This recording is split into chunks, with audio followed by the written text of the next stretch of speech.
Welcome to the CHARRON ZONE. I am here with my good friend Markos Papadatos. How are you today? Very good. Thank you for having me. Yeah, man, my pleasure. It's been a long time in the making, so I'm really excited that you're here. And I'll go over a few things that you do that everybody should know. So you are the power journalist, and Yes. you are celebrating. I think it was just a day or two ago, right? Your Yeah. 14th year anniversary as a journalist. 14 years. Yes, correct. Congrats! Thank you so much. And you have 12,805 and counting articles published, Yes, sir. right? And so I just recently learned this, but you wrote a book. So Yes, I tell everybody co-authored a about it. book. I co-authored a book called Manifesting Your Dreams. I had a chapter in there, and it went number one on Amazon in three sections. Whoa! So number one best-selling Amazon Yeah. bookseller now. Yes. Damn! Yes. It was so awesome. And recently, it got featured in Oprah magazine. Oh my God! Really? Yeah. That's impressive. So, what is how would you encapsulate your contribution? What is it about? I spoke about how I got my start, how I overcame journalistic adversity, especially living in New York, where country music was taboo back in the day, especially in high school. So I just had to be country when country wasn't cool. Right And thank on. God, thank God for college because they embraced my writing, and then the rest is history. And then I kept a track record, and then once I kept a portfolio of my work, then more and more people were interested in what I was doing, and then I just branched on into the digital world. Wow, that's a lesson for really everybody. And of course, a lot of people that listen and watch my podcast are aspiring musicians and everything. Yes. So that's really a great lesson for anybody and everybody. Like, sometimes when you have a passion for something, you do it and it's not cool at first, and you have to make your own way and just power through that. Power journalist, power through that. And then the world kind of, when you do something with strong enough conviction, the world then seems to, like, all of a sudden at a certain point kind of come around you and embrace it, when at Yeah. first they're like, we don't get it. Yeah. So way to persevere. That's very Yeah, thank impressive. you. Thank you. It was yeah. I wouldn't change anything. So I'm glad everything worked out the way it did. Excellent. So, and what's the name of the book? Oh, manifesting your dreams. Okay, you said that before. Manifesting Your Dreams. I love it. I'm a big fan already. I'm going to get it, and I'm definitely going to read it. I'm a book freak. In Mhm. my office and in my bedroom, I have way too many books. Books I'll email you a everywhere. copy. I'll email you a copy. Oh, that'd be awesome. I would really And we appreciate make it. it like yeah, with like we And can make and this. where can everybody find that? Just You can look it find it up. on Amazon Okay. or like yeah, on Kindle. Yeah, on Amazon. Yeah, manifesting your dreams. Okay, awesome. Very cool. So we're gonna go right into the juicy part. We're gonna go Yes. into the really interesting parts of all of your interviews. Out of all of your interviews, I mean, I'm not just saying this because I'm the host of the show, but I know that your very favorite person to interview was me. It Right? was, and Right. Brett Michaels, you go together. You two go together. All right, I'm kidding around, but I did want to ask you about your favorite interview or interviews. So if you could let us know, and thank you for saying that. I appreciate it.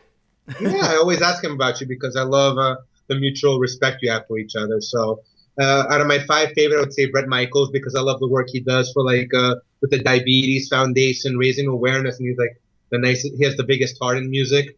That's why I'm trying to get him in the Rock and Roll Hall of Fame this year. Oh, That's nice.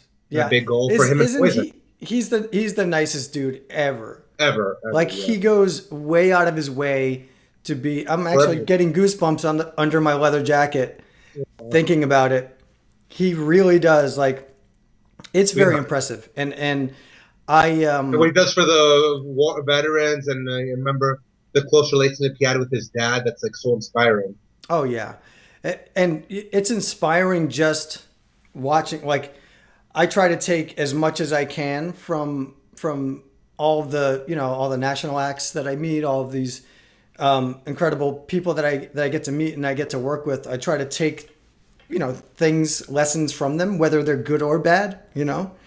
And he's the Brett is the one that I always like talk about and think back to of how to treat people. He's so great at making everybody he comes into contact with feel like they're important, and he listens to people, and he's just so gracious. So Yeah, I agree. And all the work he does, and on stage, he has the energy of a 20-year-old. It's amazing. oh yeah, oh yeah, It's like, oh my God, it's like he's like a different person. It's like, wow.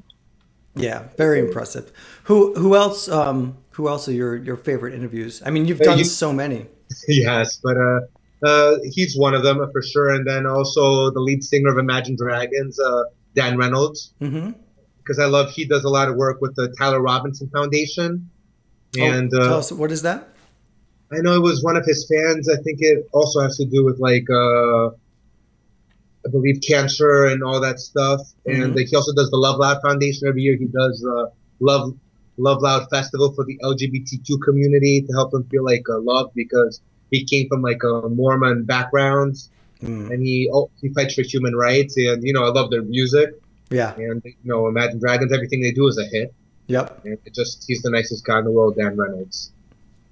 So Awesome. very similar. He's tied with Brett Michaels in like the singers department. That's my two favorites. Yeah. Just to jump in, a quick story. I years ago, I had the opportunity to hang out with. I used to be a personal trainer, and I was Michael Stipe from REM. I was his trainer for a while, and he invited me to a Christmas party in New York, and I went, and it was me, Michael, and I ended up hanging out for like the second half of the whole night, so for maybe like 4 hours, with Bono from U2. Oh, nice. You too. Nice. Yeah. And he's another guy. Like there's a common thread where in particular Bono made me feel like I was an international rock star. He just has that way about him.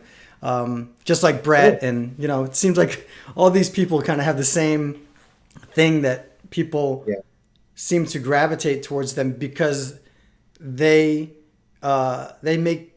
make people feel good, and they make people feel heard, and they make people feel important, even though they're Absolutely. usually the important one in the scenario. So Yes.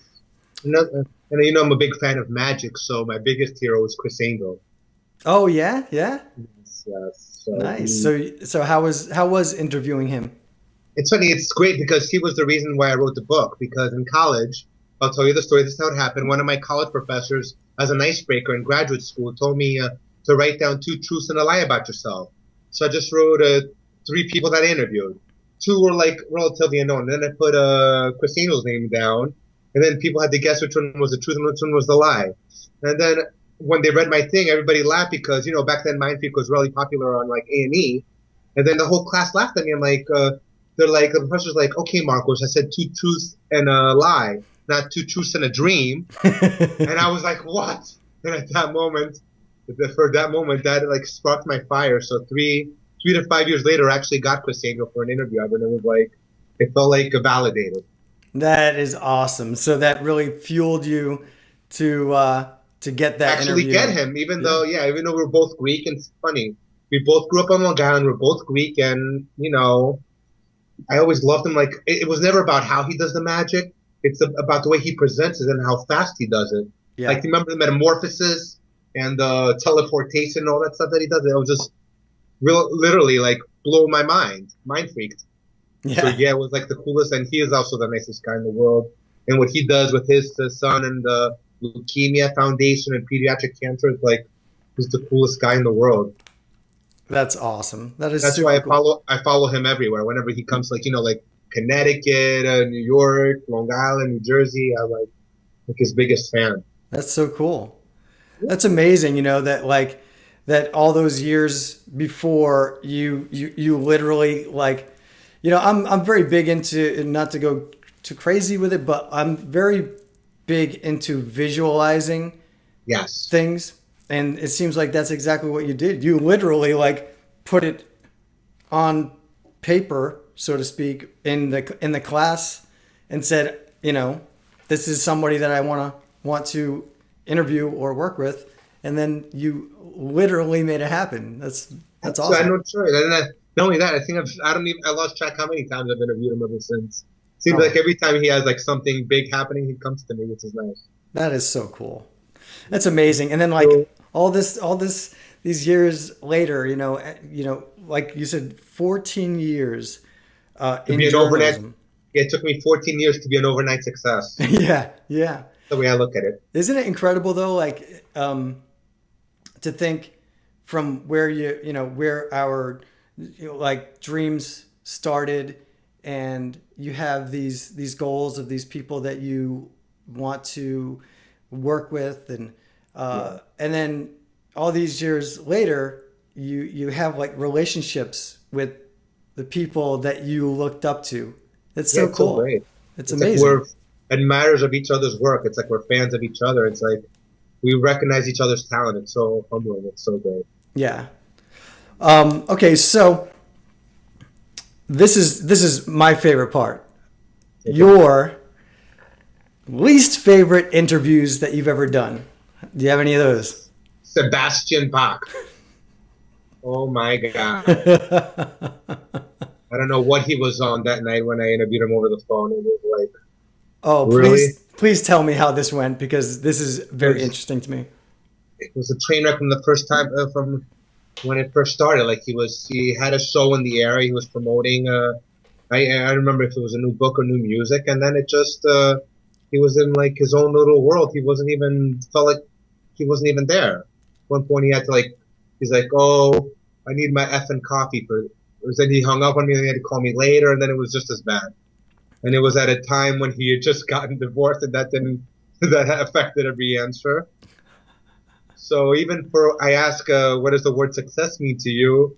His answer was beautiful women, lots of beautiful women. And then he hung up the phone. Wow. Oh my Wow. God, He's it like was yeah, an aging teenager. yeah. It was like, really, you're still stuck in that mindset? Wow. Bad. It was like pulling teeth. I'm like, just to get like a sentence, I had to like keep like prompting him to like get what we were trying to promote. It was Oh my torture. God. And so he literally like said, I need to get coffee, and hung up on you, and then And because he was like, I don't know, I don't know if he was drunk for that or whatever. It was so bad. It was like, I mean, every person was like, huh? I was like, oh my God. I guess he just woke up at that moment. oh my It was God. like late, it was like 4 in the afternoon, so New York time. So yeah. Well, I've got this, like I was telling you before we started rolling. Um, Oh my I went through God. this period where I was like literally Googling Sebastian Bach on YouTube to watch some of the videos, like Sebastian Bach being a jerk, and it's just fascinating. It's like watching a train wreck. It's It terrible. is Yeah. absolutely. Yeah, that's Um, why. Yeah, do it's you have, sad. do you have any do you have any other great stories of people that were your least favorite interview? That one really sticks out. I'm trying to think least. Not so many because now if they're least, I just cut them off myself. I don't have to deal with it. I'm like, okay, thank you. Nice. But Right on. because they need the press more than I do. I always have like 5 to 10 a day to deal with the biz. I'm sorry. So What's that? I get I do 5 to 10 interviews a day all year long. So one less doesn't hurt me. It gives me a chance to breathe. Yeah. Yeah. So I'd rather it be bad once in a while. It gives me a break. It's nice to be in that position. Oh yeah. Cool. So what I'd like to do is ask you your advice for aspiring journalists out there that want to do what Markos, the power journalist, does. Start early is my biggest advice. I start at 19. in college, and because I even tried in high school and it just didn't work. But keep writing, get your foot in the door. Now it's so easy in the digital age. Online, you can like make your own blog, or you can have your own platform. You can even be a ding dong like me and have your own podcast and interview the power journalist. It levels the playing field for everyone. The digital world, so it makes it so great. There's no gatekeepers anymore. Exactly. Look, like Billie Eilish and all these big music, like Martin Garrix, they all start in their bedrooms. Yep. They're like they put it on iTunes and Spotify. Then their songs catapulted them to global fame. It's incredible. I was just gonna say, it seems like journalism is very similar to being a musician and recording artist, because, like you said, yeah, and the internet basically has gotten rid of the gatekeepers. We all have the power to do it ourselves, which is kind of crazy. I hear, because I have my course and I teach, how to book gigs and and how to really explode your independent music career. And you just hear all these excuses from people, reasons why they can't do this or that or this or that. And it's all BS, because we all have the same tools now. Yeah. It's all the playing field is level. The gatekeepers can't even keep the gates. It's wide open. And so what you did and what you're saying is, if you want to be a journalist or if you want to be a rock star, you can do it. Of course. Yeah. So cool. I mean, literally, if you wanted to be a journalist, all you need is at this point, all you need is Skype, right? Yeah. And you can interview people. And your Olympus recorder, which I've been using for like forever. Oh, there you go. Beautiful. Then I just plug it in my computer, then I just transcribe. Oh, nice. Yeah. Yeah, I've got my little. Oh, and my biggest secret, in every article, I've always written my conclusion first, and then the article just writes itself. Oh, that is a great tip. That is just like songwriting. That's what I always write the title first. Visualize the end in mind, and then it's how you got there, and it saves you 5 to 10 minutes every article. So you write the conclusion first. Yeah, like I write the verdict in every review, and then I just write what happened to get there. Then boom. That's brilliant. Next. Yeah. It's brilliant. It's funny because recently I interviewed Chaz Commentary, and he does it the same way. I'm like, oh, I write the same way, so it's nice that I'm not alone. When he wrote like The Bronx Tale and all those big plays and stories, I'm like, oh, I could like really relate to him. I'm like, wow, this is really awesome. That's super cool. That is great advice. Anything else you would tell an aspiring journalist? Work hard, maintain a portfolio of your work, because when you show it to the public to get the interviews, give them reason to listen to you. Like show them what you've done.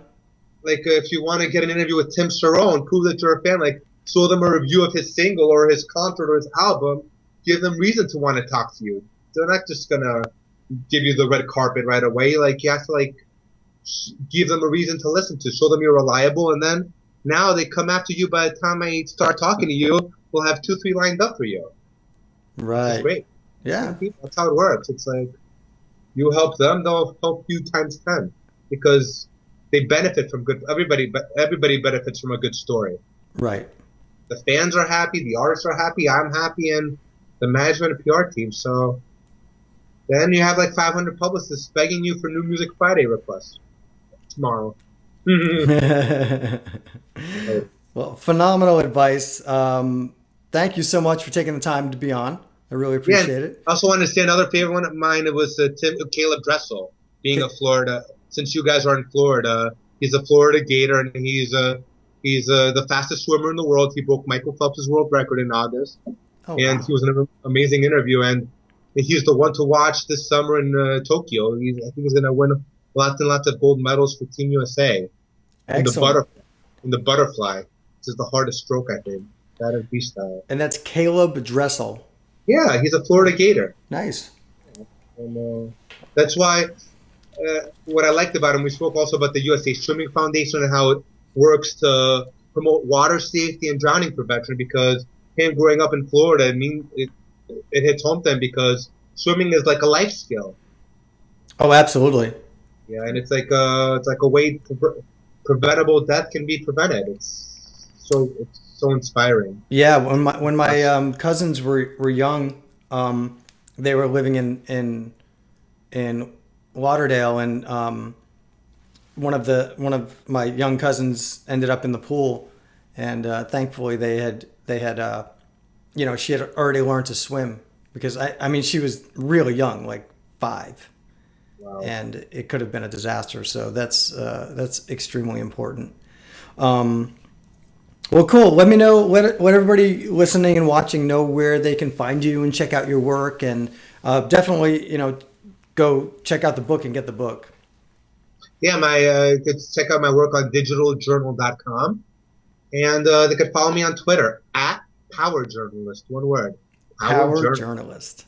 Yeah, best of Long Island. I love it.